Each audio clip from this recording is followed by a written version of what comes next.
பாருங்க, எலியாவை பார்த்து சொல்றாரு, எலியாவே நீ ஒருவன் மட்டும்தான் மீந்திருக்கிறேன்னு சொல்ற, எனக்காக வைராக்கியம் பாராட்டுகிற 7000 பேரை நான் அங்க வச்சிருக்கிறேன் அப்படிங்கிறாரு. நீங்க நினைக்கிறீங்க எனக்கு மட்டும்தான் கஷ்டம்னு. இல்லைங்க, இந்த உலகத்தில் பிறந்த அத்தனை பேருக்கும் கஷ்டம்.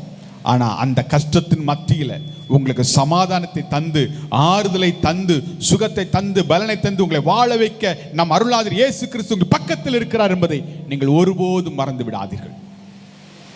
அவர் சொல்றாரு, நீங்கள் காற்றையும் காண மாட்டீர்கள், மழையும் காண மாட்டீர்கள், பள்ளத்தாக்குகள் எல்லாம் தண்ணீரால் நிரப்பப்படும். என கண்பான தேவ ஜனமே, எல்லாமே இழந்து போய் நான் இனி என்ன செய்ய போறேன்னு தெரியல நீங்க யோசிச்சா, உங்களை பார்த்து நான் ஒன்று சொல்றேன். யோசேப்பு எல்லாவற்றையும் இழந்தான். அவன் அவமானப்பட்டவனாய் சிறைச்சாலைக்கு கொண்டு போகப்பட்டான். இந்த உலகம் அவனை பார்த்து சிரிச்சுது.